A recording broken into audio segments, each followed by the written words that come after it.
Thank you for joining us live here on ABN on a new episode of Debate Night. We are live in the studio, and my name is Summer Goriel. I will be your moderator of the evening. We have an exciting program for you this evening with two dynamic speakers I'd like to introduce to you. First of all, joining me in the studio, we have Robert Spencer. Thank you, sir, for joining me on the show tonight. Robert is the director of Jihad Watch, a program of the David Horowitz Freedom Center, and the author of 12 books, including two New York Times bestsellers, The Truth About Muhammad and The Politically Incorrect Guide to Islam and the Crusades. His latest book is Did Muhammad Exist? An Inquiry into Islam's Obscure Origins. Spencer has led seminars on Islam and Jihad for the United States Central Command, United States Army Command, and General Staff College, the U.S. Army's Asymmetric Warfare Group, the FBI, the Joint Terrorism Task Force, and the U.S. intelligence community. Also joining me this evening is Mubin Sheikh. Thank you, sir, for joining us on the program. Thank you for having me. And Mubin is a former radical Muslim who turned away from his views after the 9/11 attacks, and soon thereafter he went to undertake additional studies in Arabic and Islamic studies in Syria.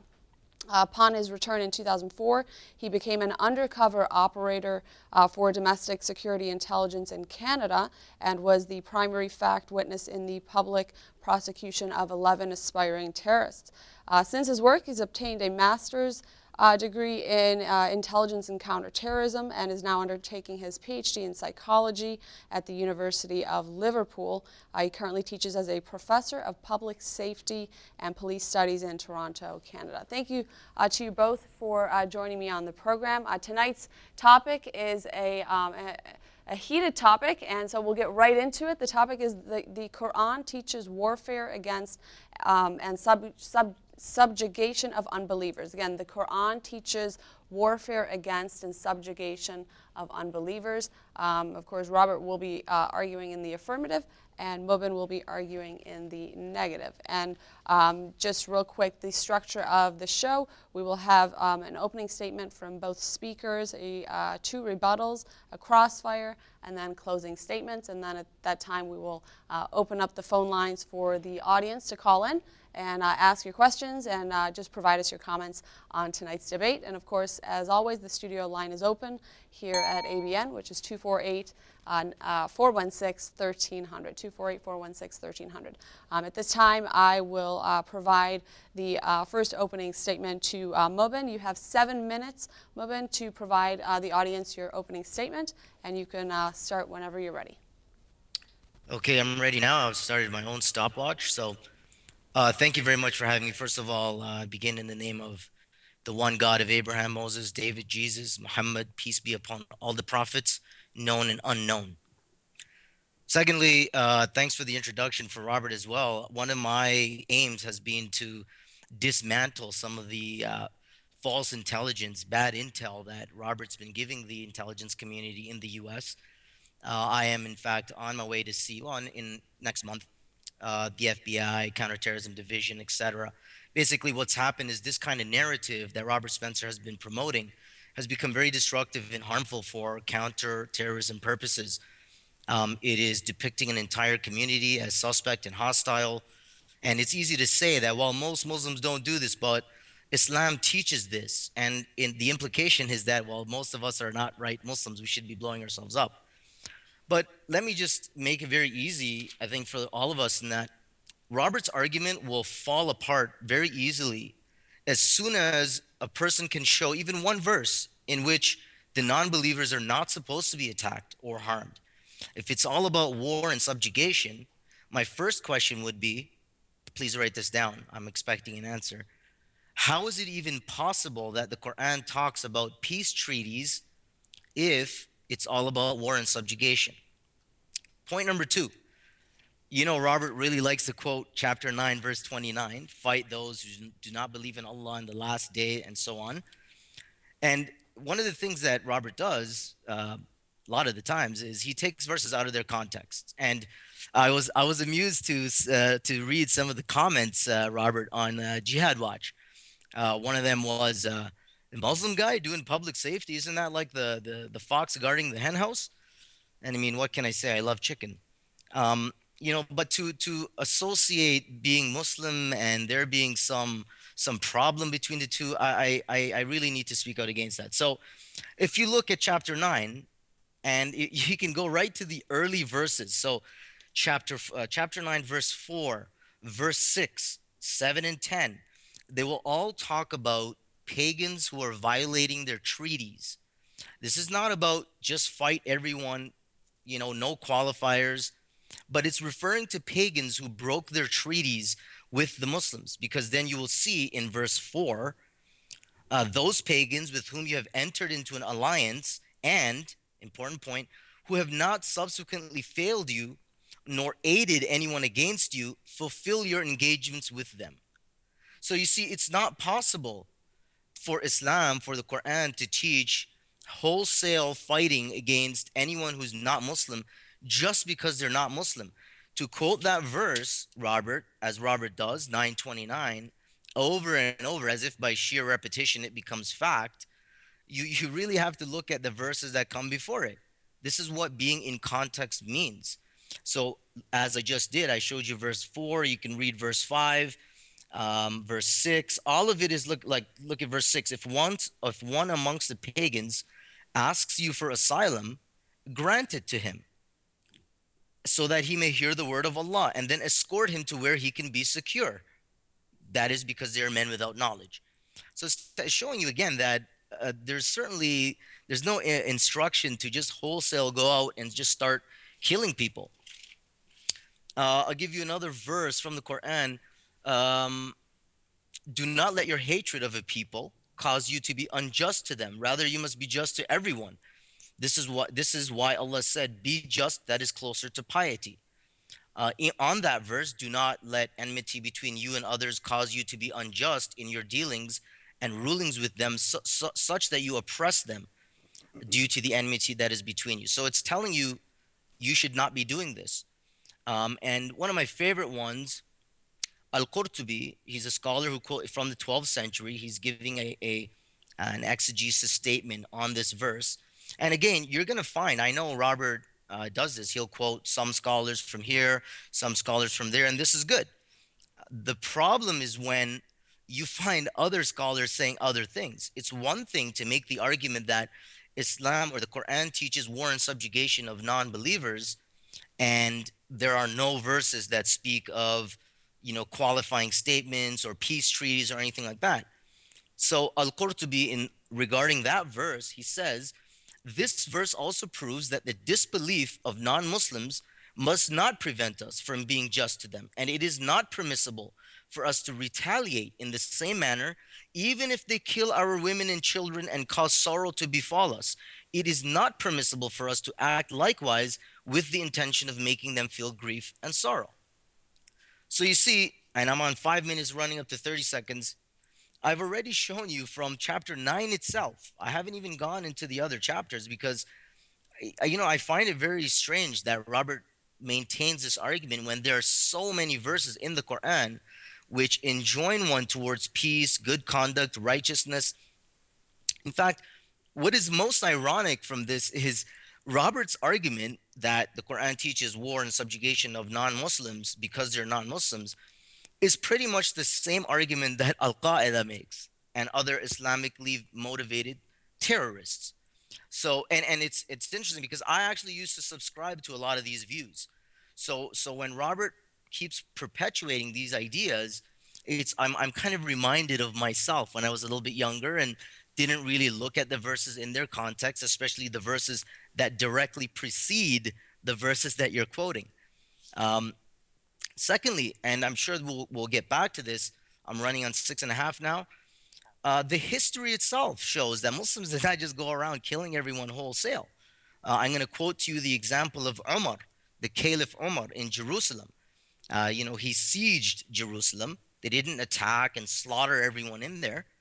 He sieged Jerusalem, and in one of the greatest acts to repudiate the Roman Christian expulsion of Jews from Jerusalem, invited the Jews back to Jerusalem.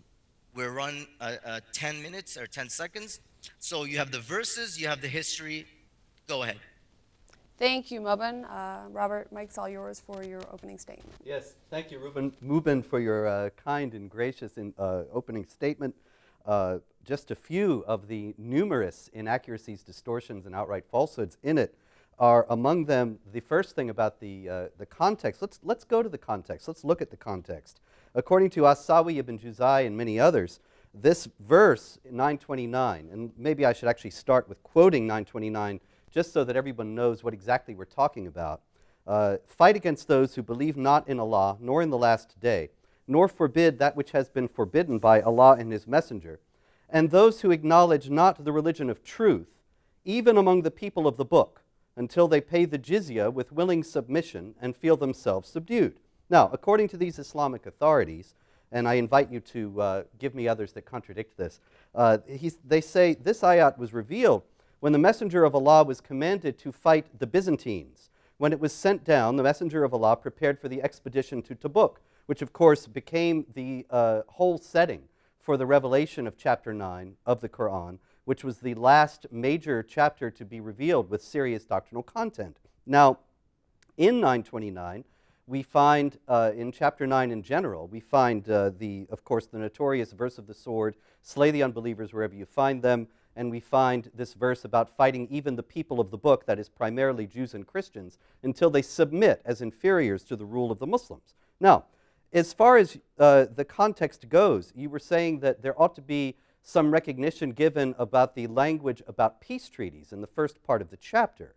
Now, it's very important to note that there is a peace treaty that's offered to the people of the book in that particular verse.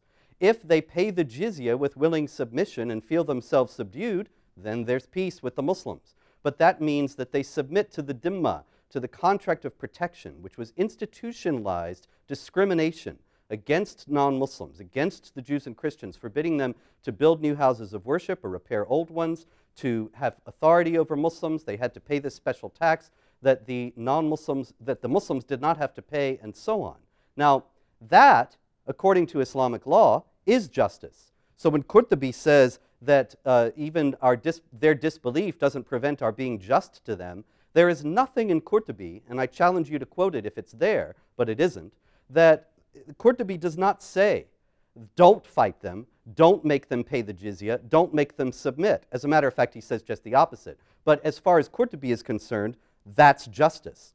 So being just to everyone means making the Jews and Christians submit as inferiors, that is, to be subjugated, as according to the debate topic tonight, they are to be subjugated under the rule of Islamic law. Now, had the Byzantines attacked the Muslims? No, they had not.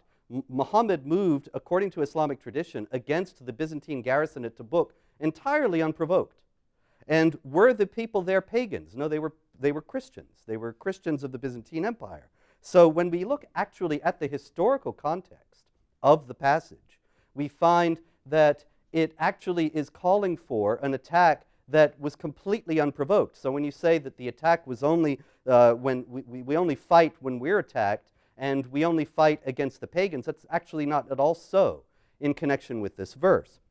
Also, there are, Ibn Juzai says that this verse is a command to fight the people of the book, denying their belief in, because they deny that Allah is the true God and Muhammad is his messenger.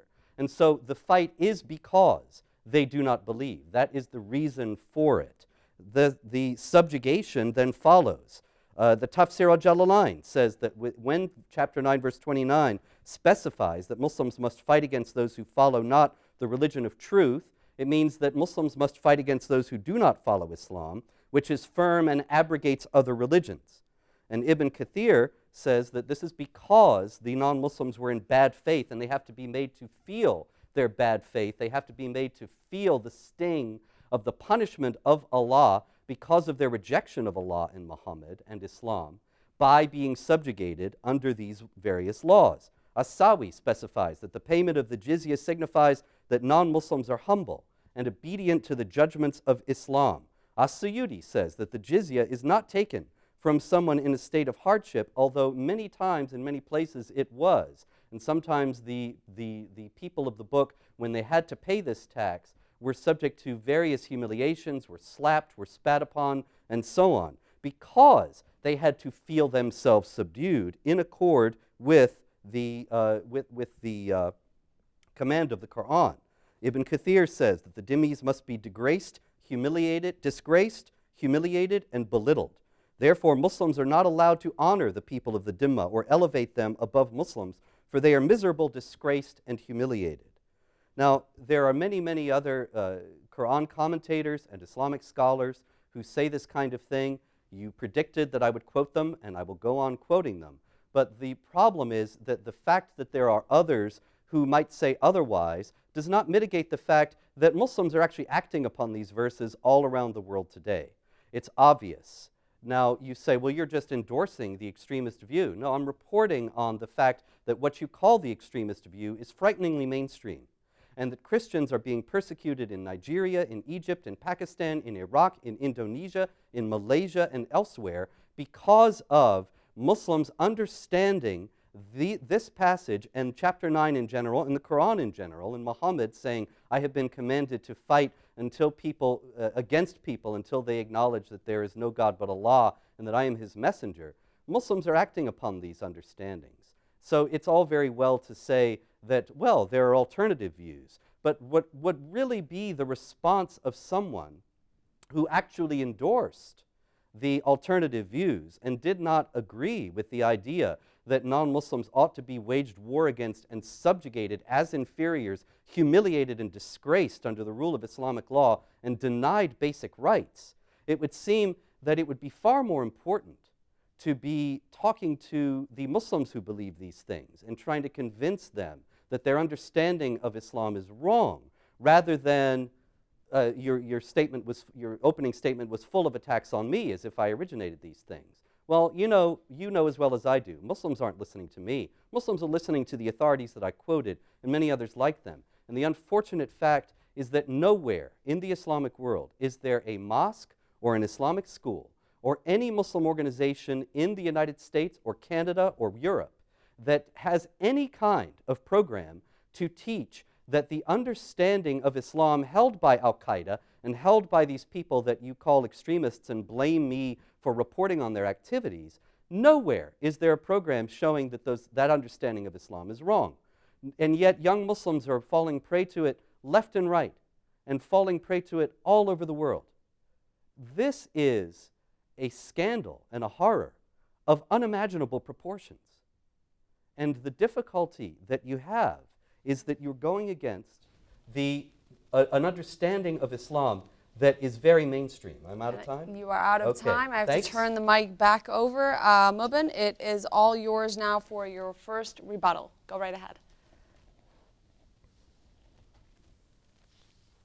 Mubin? Are you still with us? Oh, sorry about that. I was on mute. My bad. Oh, that's okay. The mic is now all yours for your first rebuttal. Okay, here we go. So thank you very much, Robert. And I did not mean to say that you are to blame for these perspectives. They do exist. There are a number of points that I wanted to touch on. You quoted Ibn Jawzi. First of all, it's pronounced Jawzi, Ibn al-Qayyim al-Jawzi. I mean, like I said, if you quote me one scholar giving that interpretation, that doesn't mean anything. What that tells me is this guy understood it in the way that you're saying. And that's fine. I am very well aware that you have these scholars who are writing, 1,000 plus years ago. They're going to write according to the conditions and the understandings they have at that time.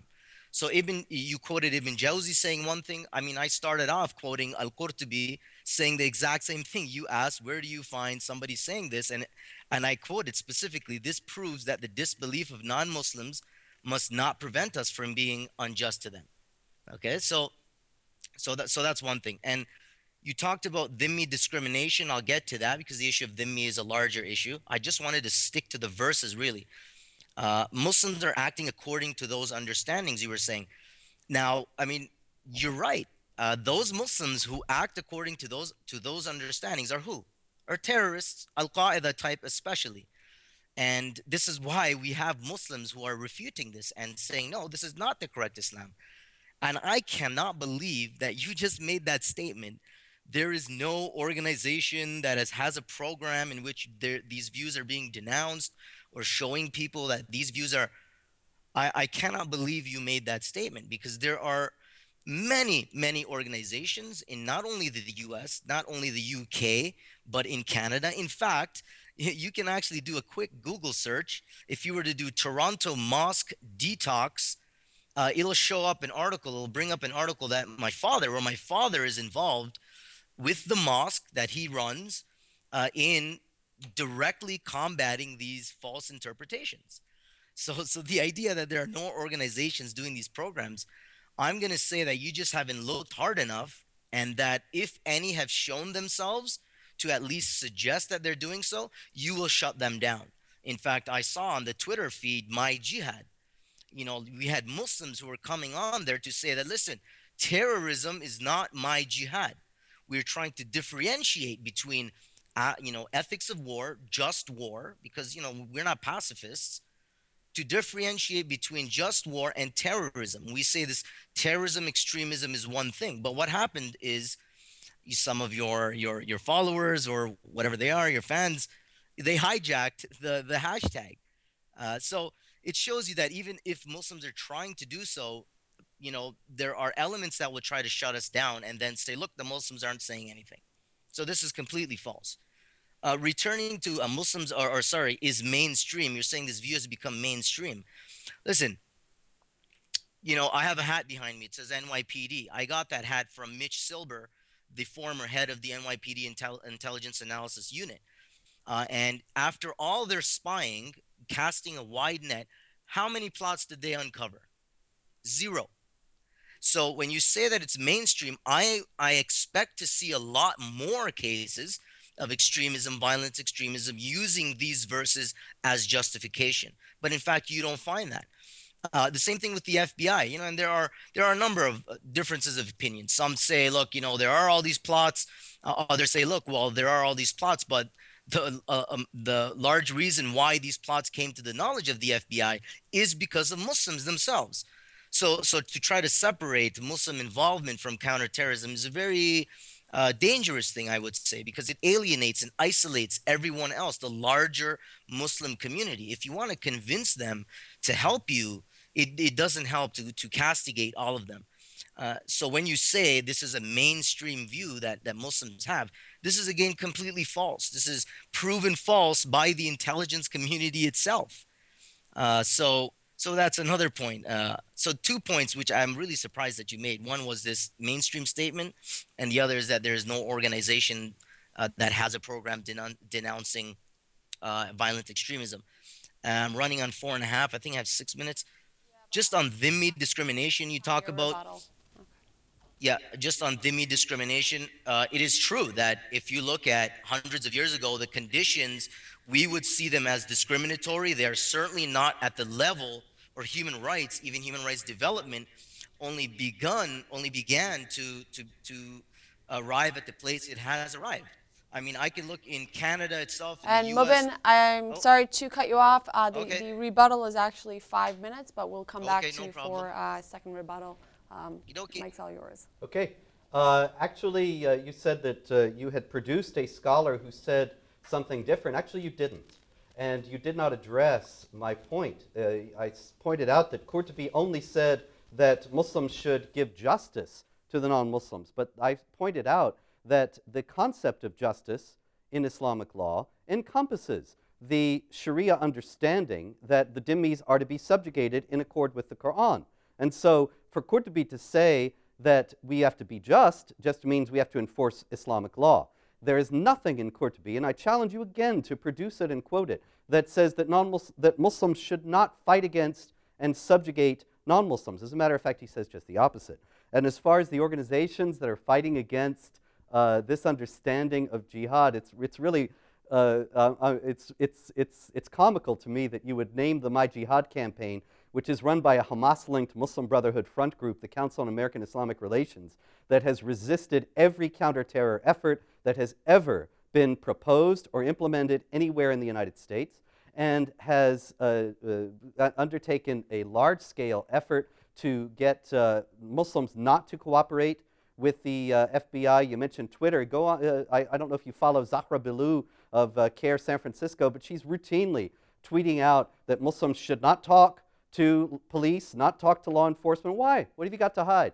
I tell you, if there were terrorist activity going on in my church, I would invite the police in and help them find the terrorists. And so all this closing of ranks, it's very suspicious. And to name this group that is sponsoring the My Jihad campaign as some evidence, it's risible. The My Jihad campaign is a cynical and deceptive whitewash designed to fool people into complacency about the jihad threat and make them think, oh, well, jihad is just getting in your exercise or making friends. And in reality, there are armed jihadis fighting jihad warfare against non-Muslims all around the world today. The fact that somebody in Chicago or San Francisco thinks that jihad means getting exercise doesn't do anything to challenge those jihadis.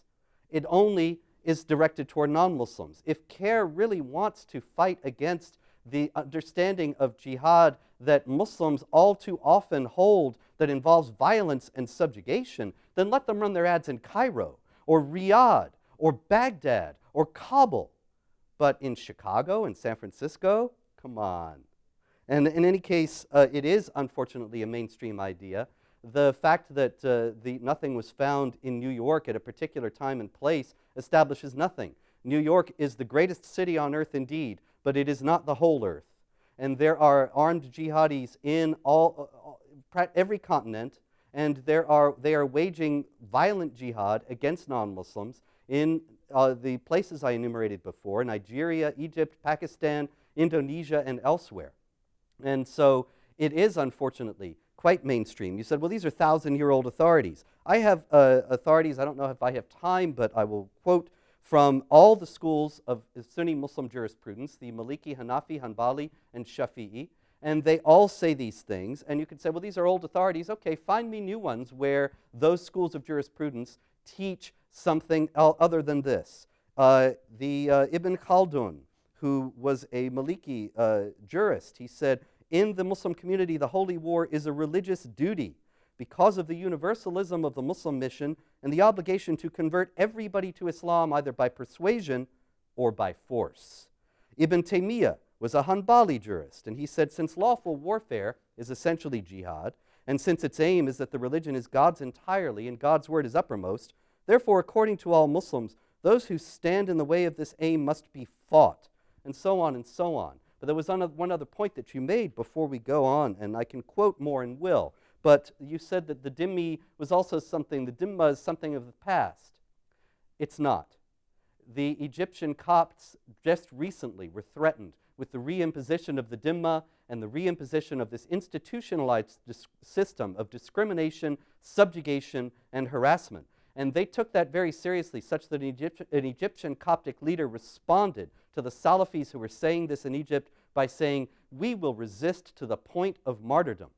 In Gaza, Hamas spokesmen have said that as soon as they consolidate their power fully over the entirety of the Palestinian territories, they too will reimpose the jizya and the dhimmi system. And it is something that other Islamic authorities have spoken about elsewhere in the world, not 500 years ago, not 1,000 years ago, but today. And so it is something that is a very live system, and it is based on their understanding that the Quran teaches warfare against and subjugation of non-Muslims. Thank you, Robert. And at this time, we have to take our first break of the evening. Again, our lines are open. Please give us a call at the studio at 248-416-1300. When we return, we will get right back into our rebuttals, our crossfire, and then our closing statements, and then open up the lines for you, the audience, to call in and ask your toughest questions to both Robert and Mubin. We'll be right back. Stay with us. You're watching Debate Night Live on ABN.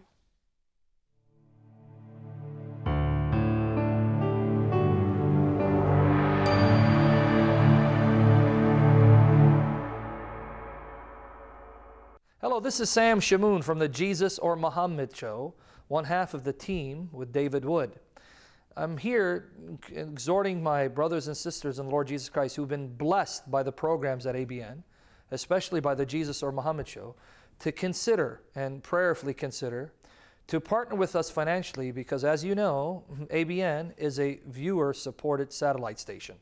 In order for us to continue to broadcast the gospel of the Lord Jesus Christ, not just to Christians, but also to Muslims, and not just to Muslims, but to those who are sitting on the fence and are considering embracing a worldview or seeking after God, ABN wants to reach these people, but can only do so with your financial support. So I'm encouraging my brothers and sisters to come alongside ABN and make a financial contribution to continue Jesus and Muhammad and other shows with the purpose of preaching the gospel of Jesus Christ, seeing Christians get strengthened in their faith, Muslims coming to saving faith in Jesus, and others turning to Christ as their only hope and Savior. But again, we cannot do this if the support does not come in to continue to broadcast these shows. So would you please consider prayerfully asking God whether He'd have you support us on a regular basis so that we continue these programs and continue to bless the people of God, preach the truth of the gospel to the non-Christians, including Muslims, so that in everything we say and do, that Jesus Christ will be glorified and that His gospel will spread throughout the entire world. Would you please join us financially? Thank you so much.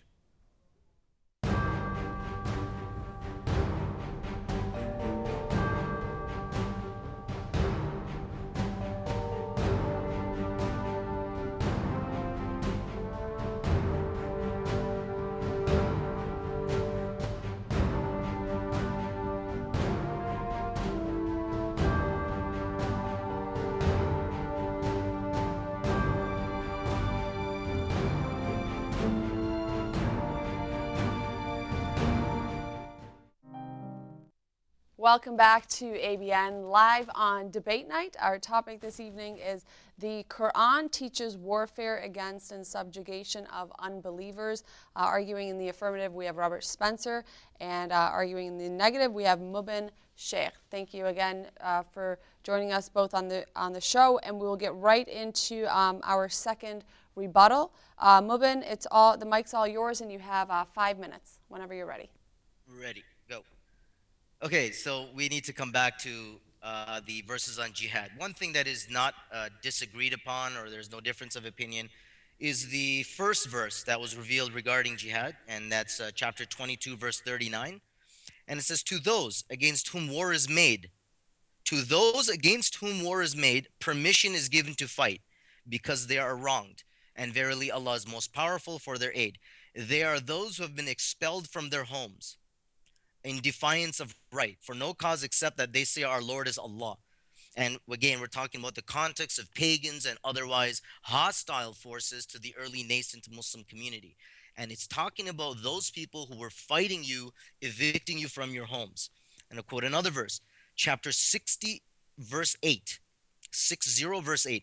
Allah forbids you not with regard to those who fight you not for your faith, nor drive you out from your homes, from dealing kindly and justly with them. For Allah loves those who are just. And Allah only forbids you with regard to those who fight you for your faith and drive you out of your homes and support others in driving you out. So you see, this is the context in which all these verses regarding fight them appears. Because I have shown in my quote of chapter 9, if they do not fight you, then don't fight them. So you see, the verses from the Quran alone remove completely the foundation upon which Robert's argument is based. It is this wholesale, this is what Muslims believe, this is the Quranic ayah, here it is, you have to believe my interpretation of it. And what I have shown is even in the verses, in the earlier verses in chapter 9, because in 929 is the first place where the term people of the book is mentioned. This is true. But if you look at the rest of the context, when it's talking about fighting, those who do not believe in Allah and the last day, I mean, at least Muslims believe that Jews accept belief in the one God. So when it's talking about those who do not believe in Allah, it's talking about the pagans. And we learned from the earlier verses in chapter 9 that those are pagans who were actively engaged in hostilities against Muslims. Okay, and then he started to quote some of the other scholars, try to say that there is reason where you're supposed to fight them, and you will find that, of course. This is a war tradition in Islam, and it is no different than the war tradition of other great civilizations. In fact, and currently in our own civilization, I mean, it's hard to say we don't preach war, considering the U.S., and I'm very pro-U.S., God bless the U.S., but I mean, the U.S. has been involved in some kind of war since World War II, right? So it's hard to say, well, we don't do it, but yet we're engaged in active hostilities in Muslim lands, et cetera, et cetera. And I'm not using that as an argument against Robert's position. I'm just illustrating. Speaking of my jihad, he tried to do the guilt by example. He says this is a Hamas-linked group that's really bad, and if you click on their link, your computer will blow up. I don't know. I have nothing to do with CARE. I couldn't care less about CARE. Um, this is an attempt by Muslims to denounce terrorism and violent extremism. And there are many people trying to do this, but you see, we run into this problem of people then hijacking the hashtag. I don't want to make this about CARE or my jihad. I'm just saying that there are people who are condemning, but they're being turned down. We're at 3.5 minutes. As I mentioned in my first exchange or first opening, I talked about the history. Like, look at Umar, the Caliph Umar in Jerusalem. Again, this idea that Muslims are supposed to be at war and subjugate all people, non-Muslims that is.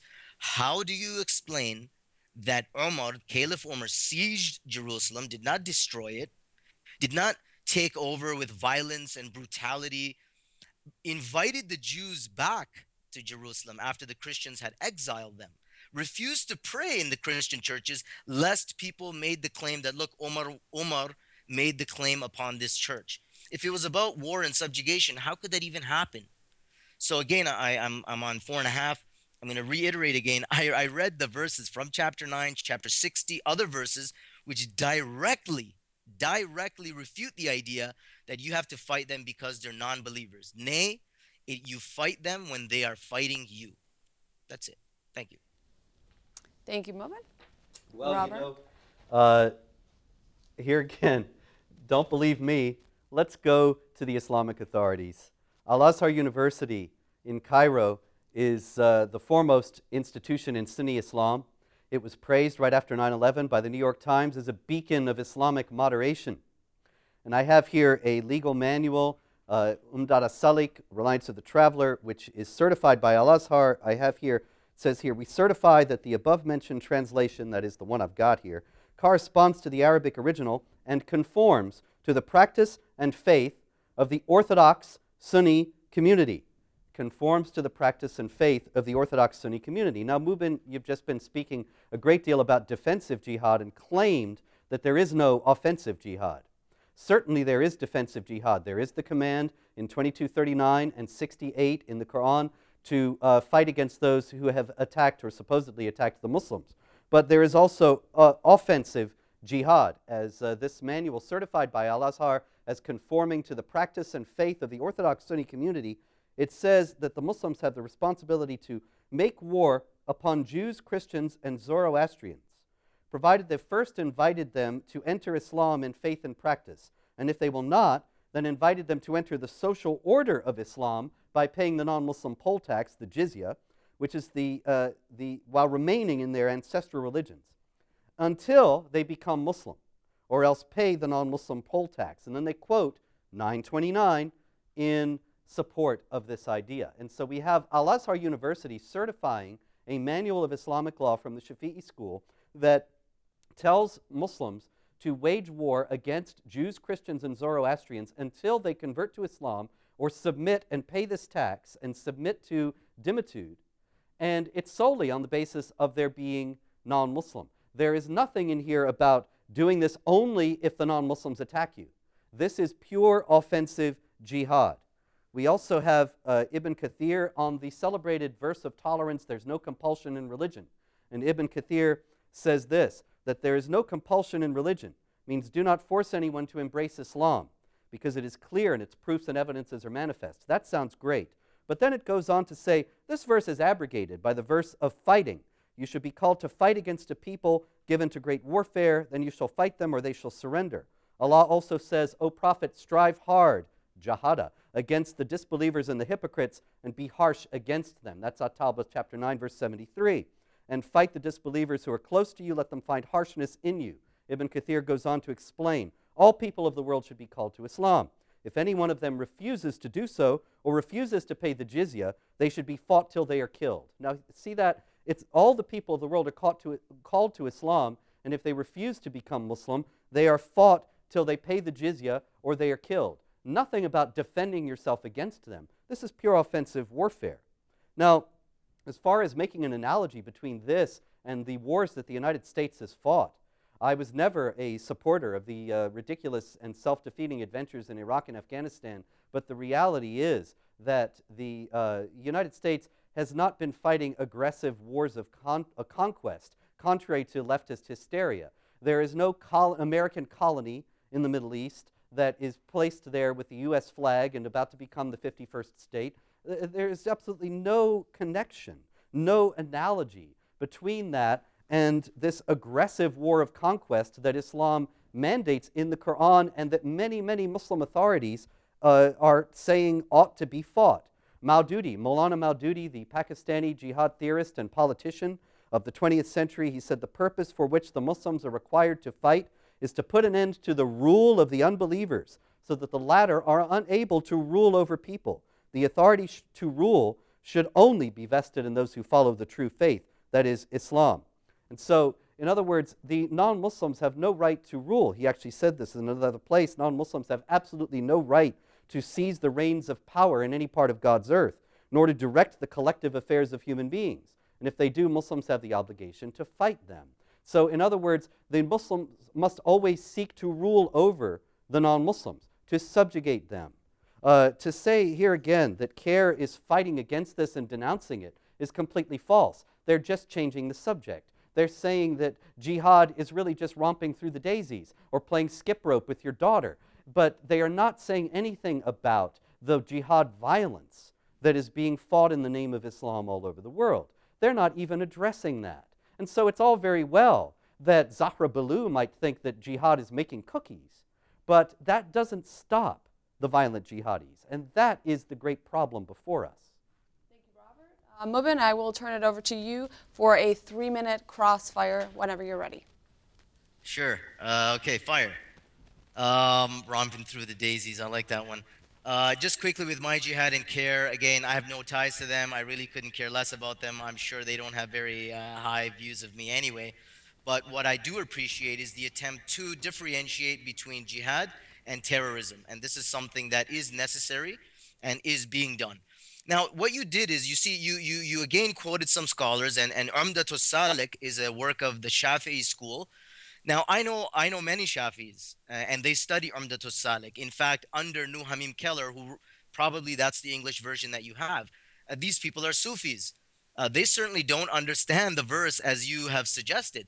They will record what scholars have said on such and such verses, and you will find a multiplicity of scholarly opinion on these verses, like I showed you earlier.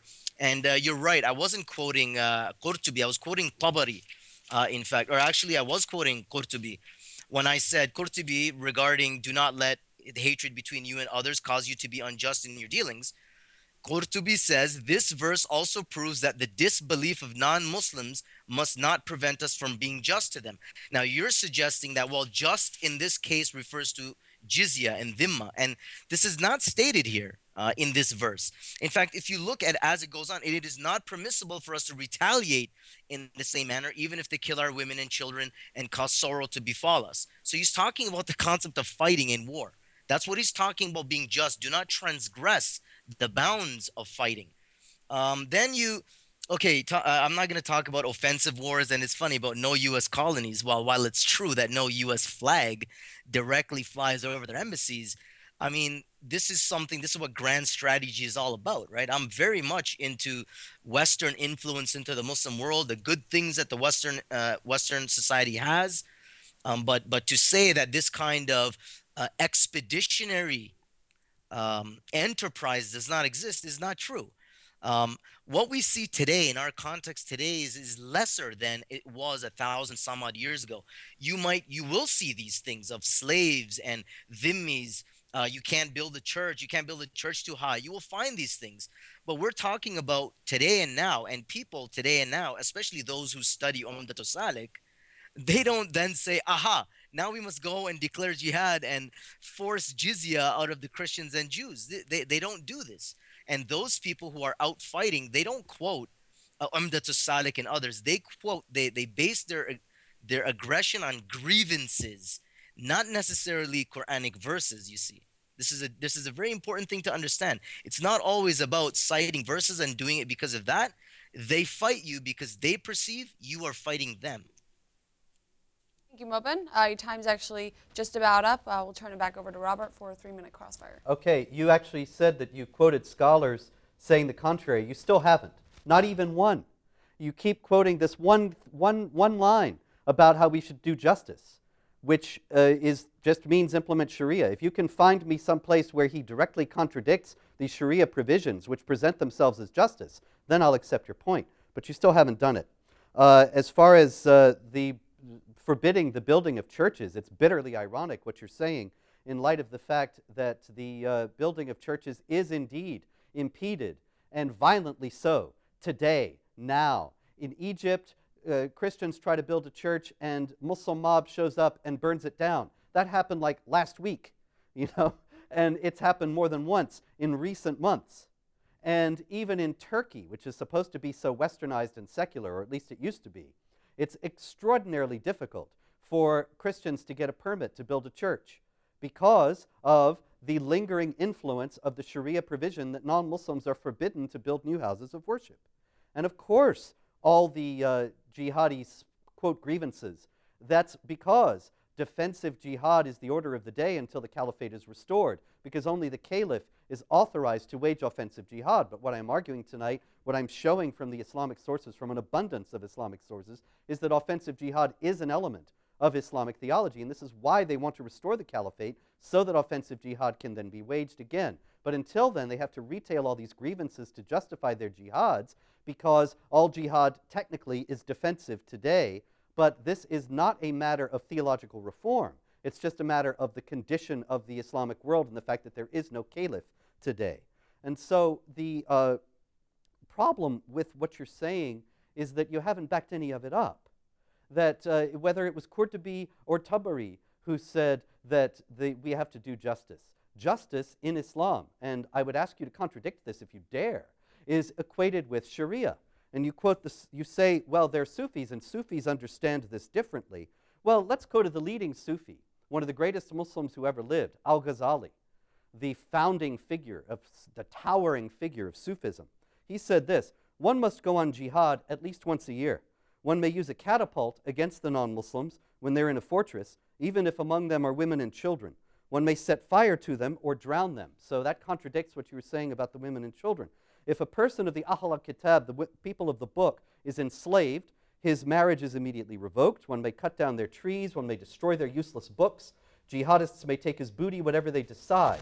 Now this is Al-Ghazali, the leading Sufi in Islamic history. And Sufis were at the forefront of the jihad in Chechnya for centuries. And so you say that, well, Sufis, they reject this book from Al-Azhar, fine. Then they can quote Al-Ghazali and go on jihad as well. And the problem is they have. And your time is up, Robert. Turn it right back over to Mubin. Mubin, you have 6 minutes for your closing statement. 6 minutes Okay. for... Okay. Okay, let me read the verse again for you, or the commentary from Al-Qurtubi. He says, the verse proves that the disbeliefs of non-Muslims must not prevent us from being just. Now, you make the argument that just equals implementing provisions of Sharia. You see, this is not stated anywhere. This is your interpretation. And if I continue reading his section, he directly talks about retaliating in war. So the context of that statement is not deal justly with them, meaning impose jizya on them. This is not stated by Qurtubi here. So you are forcing this interpretation on. Secondly, you talk about Christian churches, etc., in Egypt, etc., and there's a lot of political instability in these countries. I would argue against whether or not you want to blame religion because of this or politics, but I will reference a very recent, the Moroccan king upgraded a synagogue, several hundred-year-old synagogue in Morocco using state funds. So this idea that, again, this is how it is across the board, this is not true. You're quoting these scholars, okay? And what I have tried to do is I will acknowledge that you're going to find many scholars who have these things to say. Al-Ghazali is writing literally almost 1,000 years ago when he's talking about catapulting people, catapulting into fortified cities. This is because of the way that people lived back then. They lived in fortified cities. Women and children, people all lived within the greater courtyard of the walls of the citadel or whatever it was. So again, look at it in its context. You're again back to the verses. This is, I think, very important to remove the foundation of your argument. Your argument, which is that the Quran teaches, that's what I heard, the Quran teaches, and you didn't quote anything from the Quran. You've only quoted that one verse, which is your go-to verse, 929. You haven't quoted any other verses from the Quran. You said Ibn Jawzi said, and then I said, well, Al-Qurtubi said, and then you said, well, Umdatus Salik writes, and then I said, well, At-Tabari says. You see, it becomes a he said, she said, because I've read not just the one verse. At-Tabari also talks about this. Ibn Kathir says, do not let your hatred for people cause you to be unjust. He says, be just, that is closer to piety.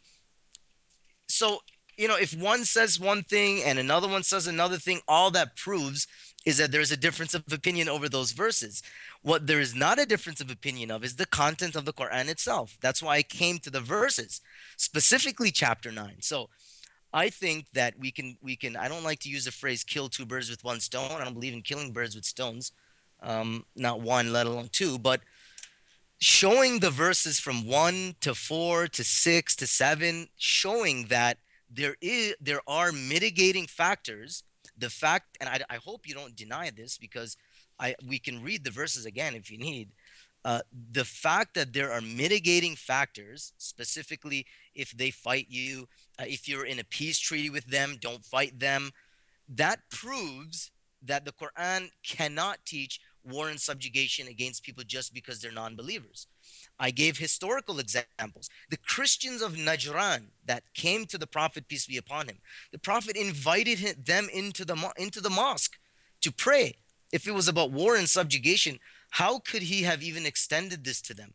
And if we go later on, after the Prophet had passed on, again, Umar in Jerusalem, I bring this up a second time, you did not even touch it, because you realize that if it was about war and subjugation, Umar would have bombarded the city, laid waste to everyone, and sold whoever was left over, or taken into captivity who was not left over.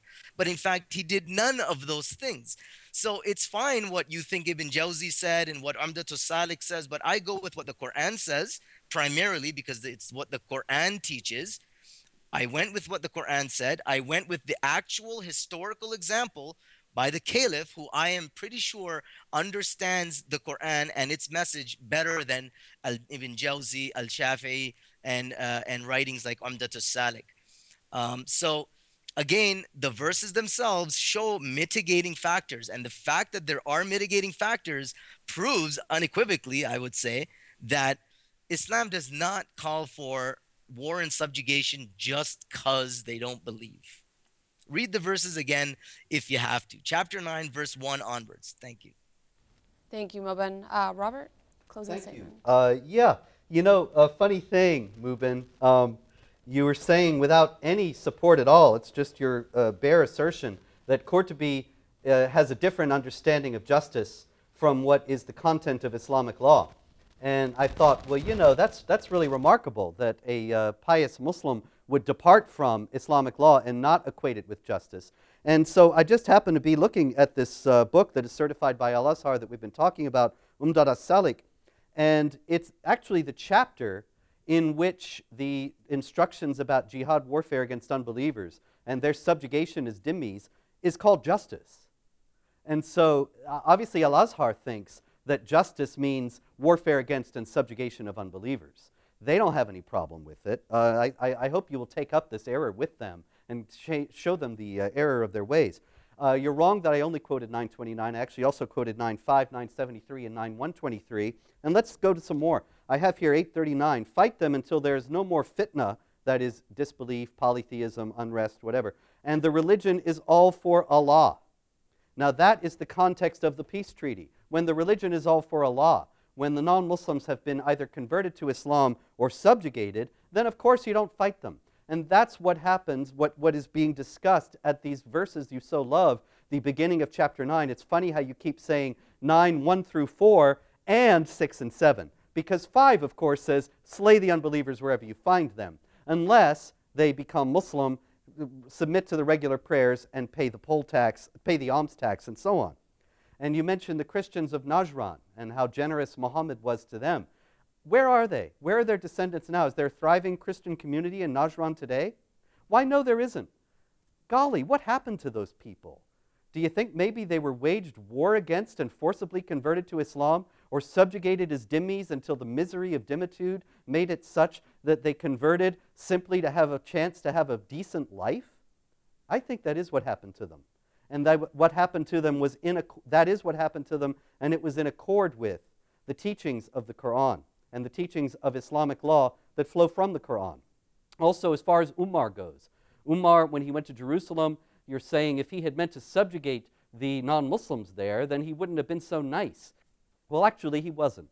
The reality is that according to Islamic tradition, the historical value of this is quite dubious. He is the originator of the Pact of Umar, which is the foundation of the system of dhimmitude, which denies basic rights to non-Muslims, denies them the right to build new houses of worship or to repair old ones, denies them the right to have authority over Muslims so they can't get a decent job and are relegated to the most menial jobs in society. They have to pay this tax, and so on. That's Umar. And then you say, I think Umar knows more about the Quran and Islam than As-Suyuti or Ibn Juzai or all these other authorities that I've been quoting. Well, how is it that they all get it wrong? Why is it that Islam is so frequently misunderstood by the people who are most dedicated to applying it? And that is the thing that I'm going to conclude with in this section tonight, that what's very strange about this that you're arguing is that so many Muslims don't get it. And what I don't understand is why it's so hard for Muslims to understand that Islam is really teaching peace and love and hugs and kisses and happiness. Why is it that if jihad is really romping through the daisies, that they somehow think it has to do with guns and warfare? How did these misunderstandings arise? I didn't make them up, as much as your friends and allies would like to claim that I have, and as the Organization of Islamic Cooperation has tried to claim that non-Muslims, Islamophobes, are criminally linking Islam with terrorism. It's Muslims who link Islam with terrorism. They're the ones who have done it. We are just reporting on it. And come on, you've got to admit that this linkage is based on copious quotations from the Quran and from scholars of Islam. And so this is not an endorsement of their view. I wish that you would prevail and convince all your fellow Muslims that Islam has nothing to do with warfare and subjugation. The problem that you face is that the textual evidence against you is very great. And instead of denying that and pretending that it isn't so, which only impugns your own credibility, your best chance is to turn to them and to tell them that it's not just to give an alternative view of jihad, that's not good enough, but to explain to them why their view of jihad is wrong and why they are misunderstanding and misinterpreting the Quran. But misunderstanders of Islam abound in the world, and they abound in the world precisely because this is what the Quran teaches, warfare against and the subjugation of unbelievers. The material you adduced about defensive jihad does not and has never been understood in Islamic theology to cancel or to abrogate the material enjoining offensive jihad. As a matter of fact, Ibn Ishaq, Muhammad's first biographer, Ibn Qayyim, and all the way up to the present day, the recent Chief Justice of Saudi Arabia, they all have said that there are 3 stages of jihad delineated in the Quran. The first is tolerance, the second is defensive jihad, and the third and final stage that is valid for all time is offensive jihad. That is the stage that the Salafis, the Muslim Brotherhood, Al-Qaeda, and the rest of them are trying to reintroduce into the world by restoring the caliphate. And this is an understanding of Islam that is unfortunately all too mainstream. And so while I wish you well and I wish you success, if you are sincere in your claim that Islam does not teach this, it is not me you have to convince. It is the great majority of the jihadis in the world who understand quite otherwise. Well, the formal part of the debate is now over. Thank you, gentlemen. We will take a 60-second break, and when we return, we will open up our phone lines for you to call in, 248-416-1300. Again, also feel free to visit abnsat.com, where this debate will be uploaded. Again, abnsat.com. We'll be back in 60 seconds. Stay tuned. You are watching ABN.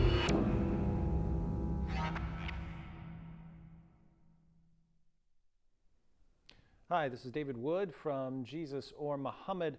As I'm sure you've heard, ABN has some significant financial needs. A lot of the equipment here is either outdated or damaged, and it's affecting the broadcast. I'll say ABN does a great job with what they have, but they could be doing much more if they had some newer equipment, some newer cameras. And so I encourage everyone to support the work that's going on here. We'd like to have more broadcasts, more shows, more programs, and we can only do that through financial donations. And so I encourage everyone out there to contribute whatever you can. And beyond all of this, apart from the technical needs, there's also the security needs given the increase in threats. And so if ABN is going to continue carrying on this work, they're going to need your support as they always have. And so as as we end out the year and you're thinking about where you'd like to donate, I don't think you'll find a better place than ABN.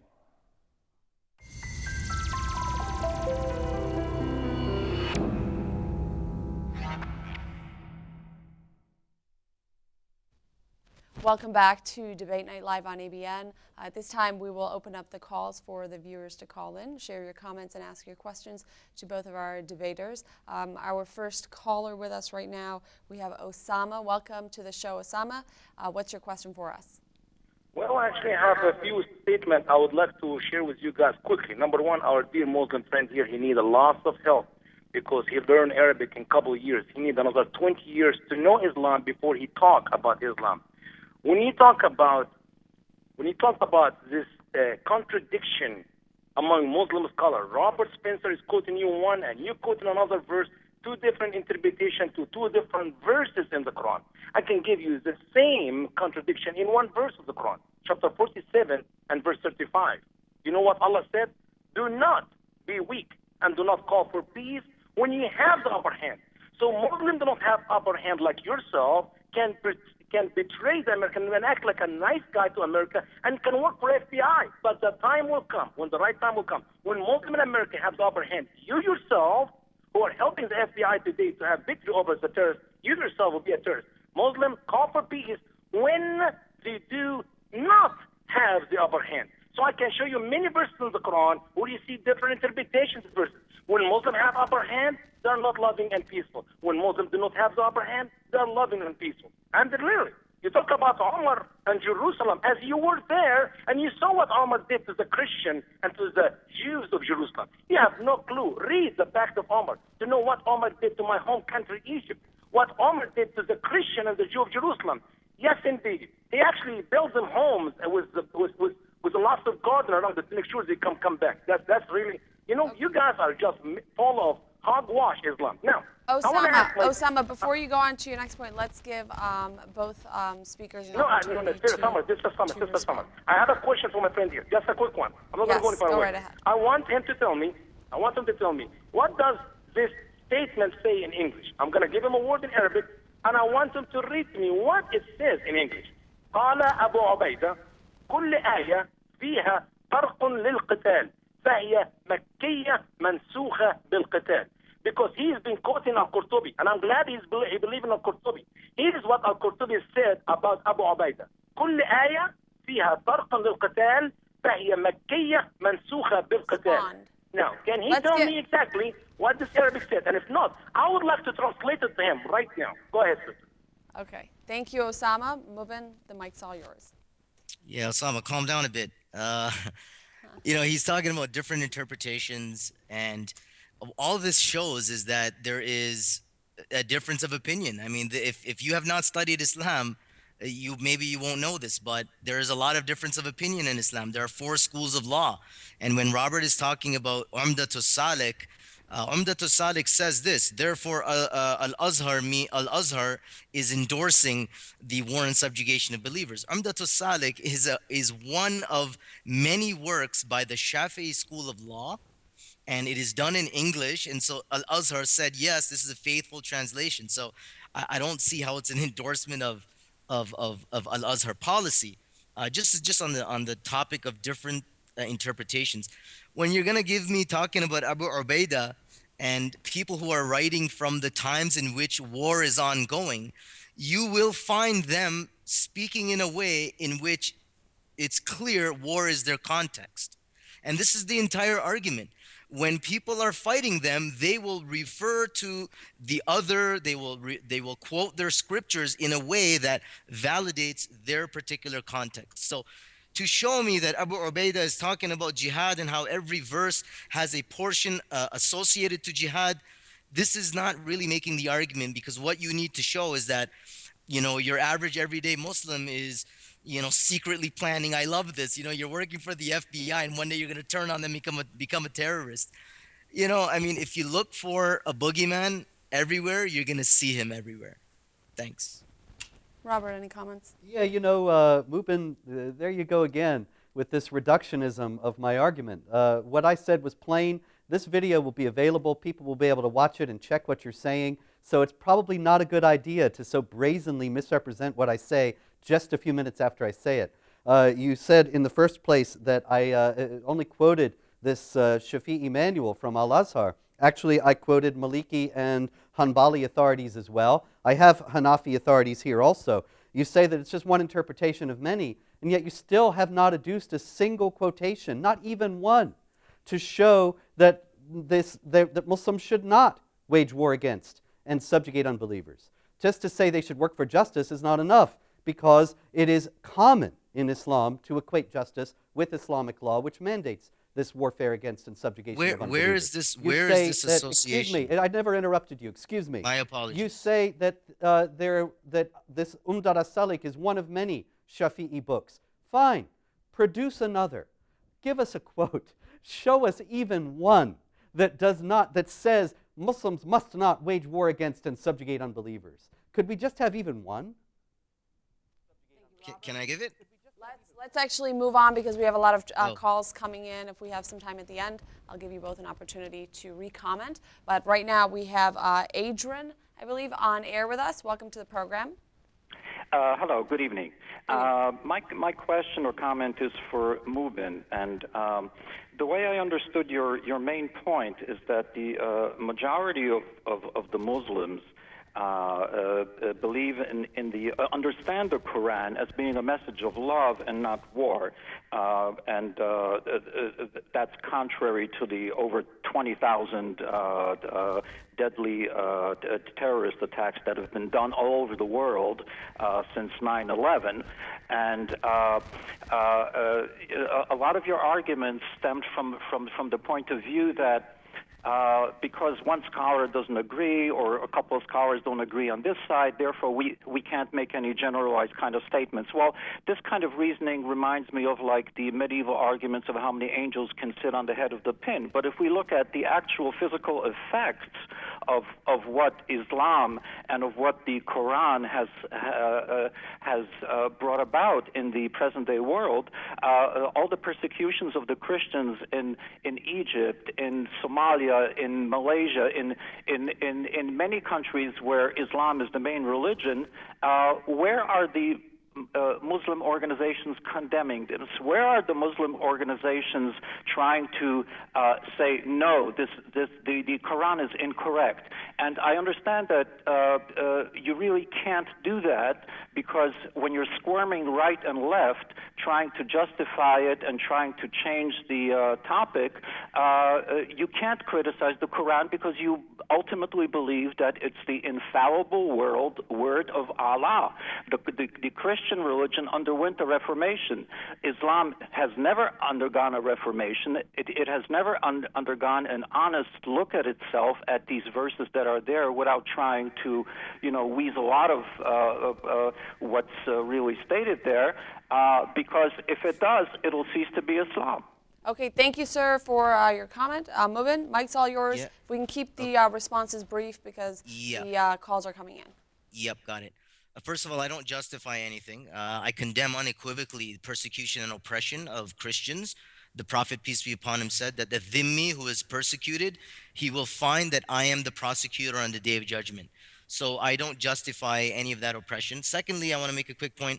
You say in the modern world, and this is true, where was the Islamic extremism, terrorism in the 50s, the 60s, the 70s? That was secular Marxist terrorism. So we have something very specific now in this age in which the Islamic supremacist movement has come about.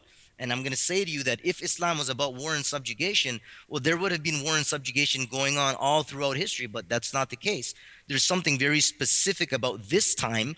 And I'm going to say to you that it has very little to do with religion, more so to do with political grievances. That is why you see these things happening in the world, in the Muslim world. Thank you. Robert? Little to say. I just can say that we haven't seen it throughout history. We didn't see it in the 50s and 60s of the 20th century because the Islamic world wasn't strong enough to prosecute the jihad at that time. Islamic law dictates that one must not wage jihad warfare when there's no chance of winning and when the enemy has more than twice your strength. When the West was strong and confident, jihad was in abeyance. Now, when the West is practically suicidally self-critical and not weak militarily, but weak culturally, weak societally, that's now we see the jihad stepping up. Thank you, Robert. Next call, we have Joseph on air with us. Welcome, Joseph. Yes, please. Welcome. I just have very quick 3 points. First point, we find the 2 verses in Quran with the interpretation of all Muslim scholars. The verse 9:29 and the 9:5 about fighting against the non-believer, infidel, and the Christian. All Muslim scholars without one exception. They explain it as it is. The fighting against, trying to subjugate non-believer and take the jizya. Three options for the Christian and Jew. Jizya, one of the options. But for the infidel, Islam or death. This is all Muslim scholars. Baydawi, Jalalain, Tabari, Zamakhshari, all of them. Second, Muhammad himself, when he tried to attract tribe to follow him, the Rod Anaf, Suhaili, part 2, he told them, if you follow me, God will give you their land. We're going to attack other tribes. You will be given their land and their woman. It is very obvious. This subject already very obvious. And throughout the history, Islam started with Syria, invaded part of China, India, Persia, North Africa, Egypt. It is very well known. You guys talking about something like ABC. It is black and white. Thank you, Joseph. Let's turn the mic over to Mubin to save time and get his comments. Sure, I'll try to be quick. Robert, you talked about the Muslims will wage jihad when they're strong, and you acknowledged that there was no jihad back in the 50s, 60s, and 70s because the Muslims weren't strong enough, but now they're stronger. Then that makes no sense because, the Muslim world has generally been weak for a long time. That's the whole reason why you had Marxist secular governments popping up in the Muslim world. So to say that, we're weaker now, culturally weaker, but not physically weaker, makes no sense. The invasion argument is also weak. I noticed this with the anti-Islamic narrative, and that is, the Muslims were doing this. And while I'm saying that, I take a step back and I look at the way everybody was behaving. The Romans were doing this, the Persians were doing this. This is how people did war in those days. So to say that, look at the Muslims doing war in those days, well, that doesn't make a good argument. So that's what I got to say on that. I'll keep it going.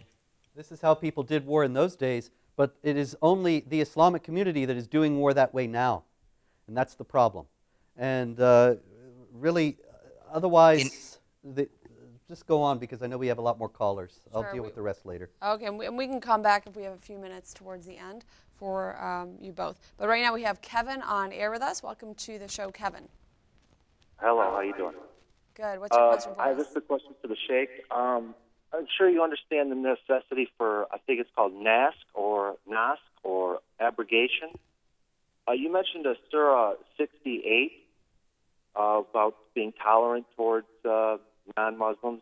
But if you read the tafsir of Al-Jalalain, it says, God does not forbid you in regard to those who did not wage war against you from among the disbelievers on account of religion and did not expel you from your home, that you should treat them kindly and deal with them justly.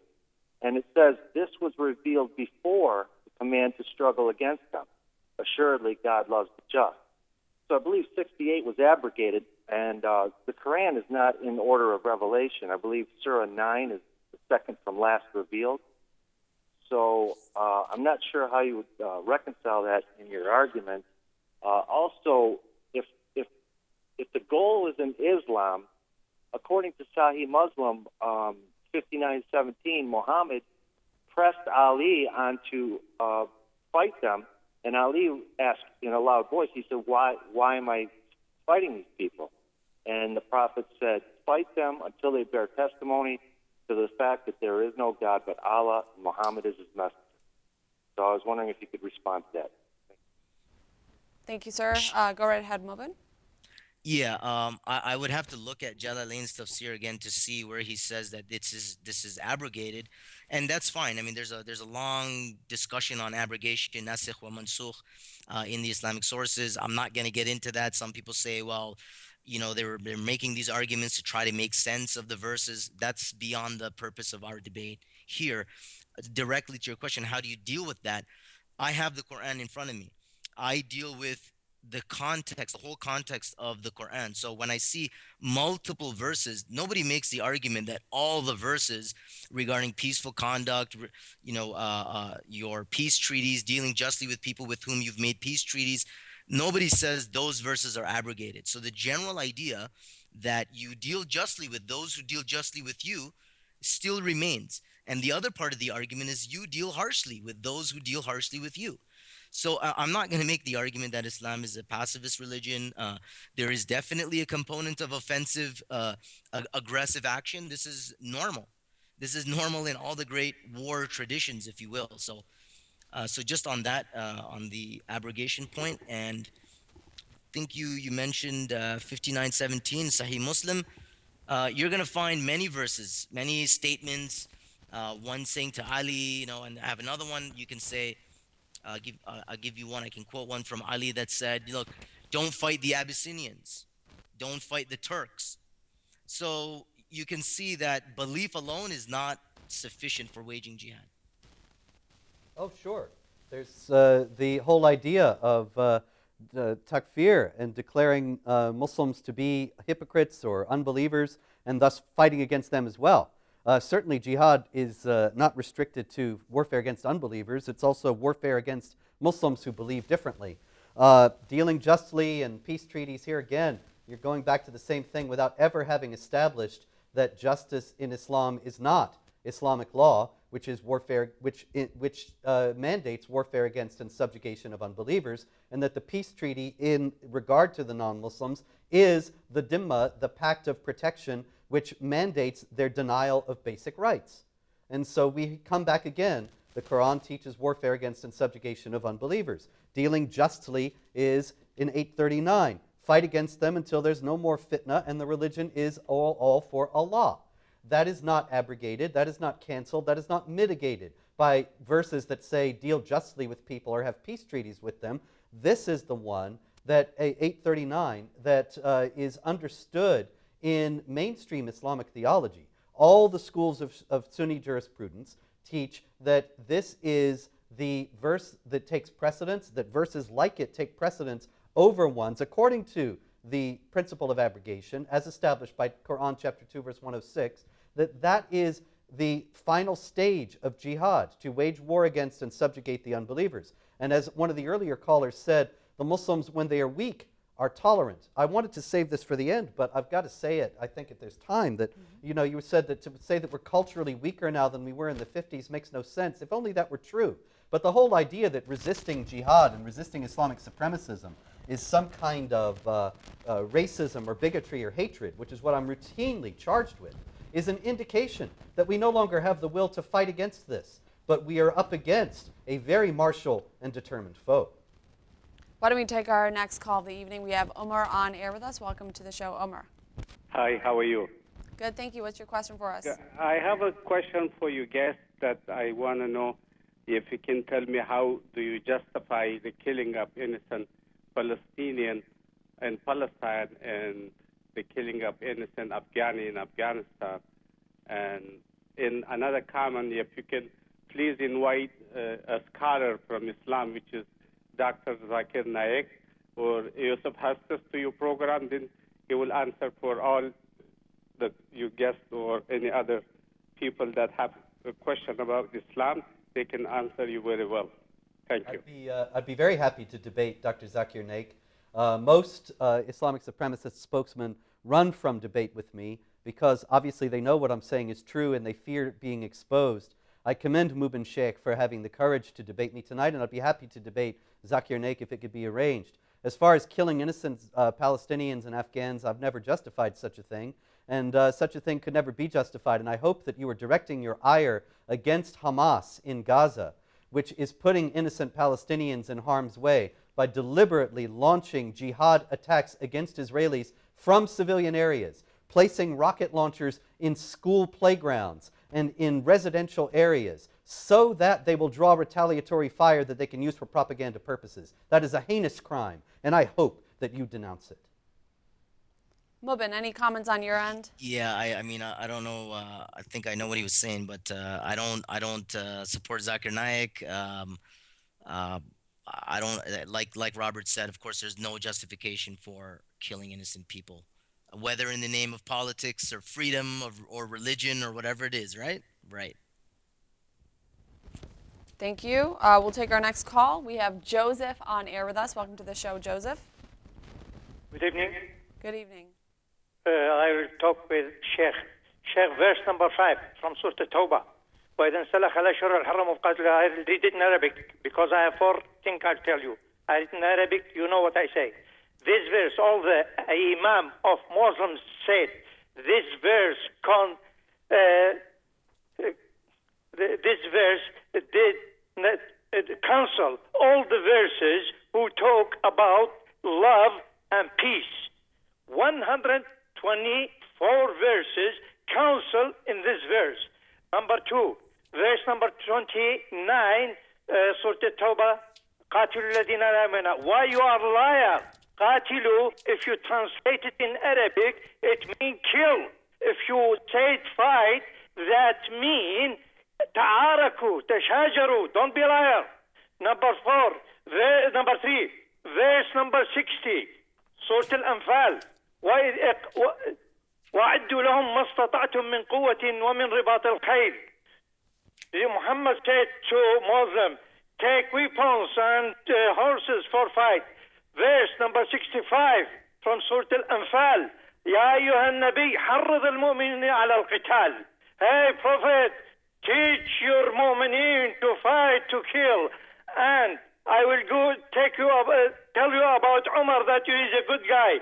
Why Shia did not put it the name of Umar? Because he killed daughter of Muhammad, Fatima Zahra, and he was pregnant with Muhsin. Now, and you can read Ash-Shurut al-Umariyah in Jerusalem that they do it.